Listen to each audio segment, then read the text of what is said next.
Shri Krishna friends, आज की इस वीडियो में हम आपके साथ कार्तिक महात्म्य का 22वां अध्याय शेयर करने वाले। तो चलिए फ्रेंड्स स्टार्ट करते हैं। पढ़े सुने जो प्रेम से वह हो जाए शुद्ध स्वरूप। यह 22वां अध्याय कार्तिक कथा अनूप। धर्मदत्त ने पूछा कि हे देवराज, जय और अजय ने अपने पूर्व जन्म में ऐसा कौन से पुण्य किया था जिससे वह भगवान विष्णु का रूप धारण करके वह उनके द्वारपाल हुए। प्राचीन काल में वृण बिंदु की पुत्री देवहूति से कर्दम ऋषि द्वारा केवल देखने मात्र से ही दो सुंदर पुत्र उत्पन्न हुए। उनमें से बड़े का नाम था जय और छोटे का नाम था अजय। बाद में देवहूति के गर्भ से कपिल देव जी भी हुए।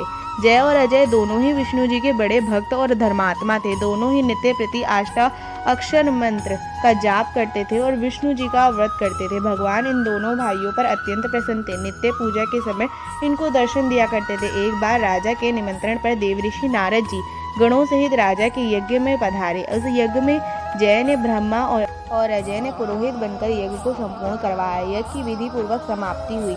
मारुत राजा ने जय और अजय को बहुत सा धन दिया। वह दोनों भाई दक्षिणा लेकर अपने आश्रम में आए। धन का बंटवारा करते समय दोनों भाइयों का आपस में ही झगड़ा हो गया। जय ने अजय से कहा कि धन का बराबर बराबर भाग होना चाहिए। अजय ने कहा कि जितना धन जिसको मिला है उतना धन उसी का ही है। जब जय ने क्रोध में आकर अजय को श्राप दिया, तुम धन लेकर नहीं देना चाहते हो इसलिए तुम मगर हो। अजय ने जय को श्राप दिया, तुम अभिमानी हो इसलिए हाथी हो जाओ।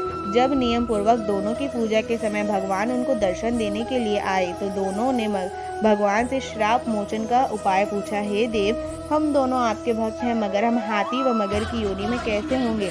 हे कृपा सागर, श्राप से आप हमारा उद्धार कीजिए। भगवान विष्णु ने कहा कि मेरे भक्तों की वाणी कभी असत्य नहीं होती। यमराज भी इसको टाल नहीं सकते। पूर्व काल में मुझे भक्तराज प्रहलाद के कहने पर स्तंभ से प्रकट होना पड़ा था और राजा अम्बरीश के कहने पर 10 अवतार लेने पड़े थे। अतः तुम दोनों अपने श्रापों को भोगकर मेरे लोक को प्राप्त होगे।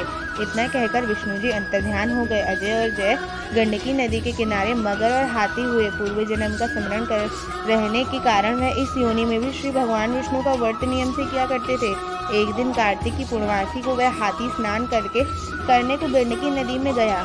तब पिछले जन्म का श्राप स्मरण करके मगर ने हाथी का पाँव पकड़ लिया और हाथी ने भी विष्णु जी का स्मरण करना शुरू कर दिया। फिर क्या था, तुरंत ही शंख चक्र गदा पद्मधारी भगवान ने अपने सुदर्शन चक्र द्वारा उन दोनों को अपने जैसा रूप देकर उन्हें वैकुंठ में ले गए। उसी दिन से उस स्थान का नाम हरिक्षेत्र प्रसिद्ध है। चक्र के आघात से वहां के पत्थरों में भी चिन्ह बने हुए हैं। वह दोनों जय और अजय के नाम से आज तक संसार में प्रसिद्ध है। हे प्रिय, आपने विष्णु जी के द्वारपालों के संबंध में जो प्रश्न किया था उनका विस्तार उत्तर मैंने दे दिया है। इसलिए हे देव, तुम ही ईर्ष्या और देश को त्याग कर नित्य भगवान विष्णु का व्रत करो। जगत के प्रत्येक जीव को समदृष्टि से देखो। तुला, मकर, मेष की संक्रांति में नित्य प्रातः स्नान किया करो। तुलसी वन की रक्षा किया करो। एकादशी व्रत किया करो।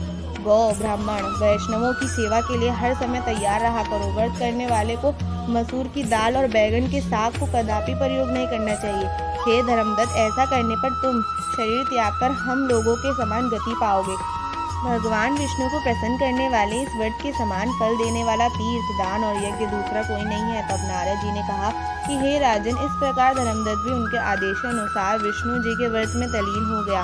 तब उसका देहांत हुआ तो वह अपनी स्त्रियों के साथ विष्णु लोक को गया। हे राजन, कोई भी प्राणी जो प्राचीन काल के इस इतिहास को कहता वह दूसरों को सुनाता है, वह अंत में विष्णु लोक को प्राप्त होता है। फ्रेंड्स, ये अध्याय समाप्त हो चुका है। वीडियो अच्छी लगी तो वीडियो को लाइक, चैनल को सब्सक्राइब करना ना भूलें। कार्तिक महात्म्य की और भी कथाएं फ्रेंड्स चैनल पर अपलोडेड है, आप उसको भी जाकर सुन सकते हैं। जय श्री कृष्णा, जय श्री राधे, जय माता तुलसी।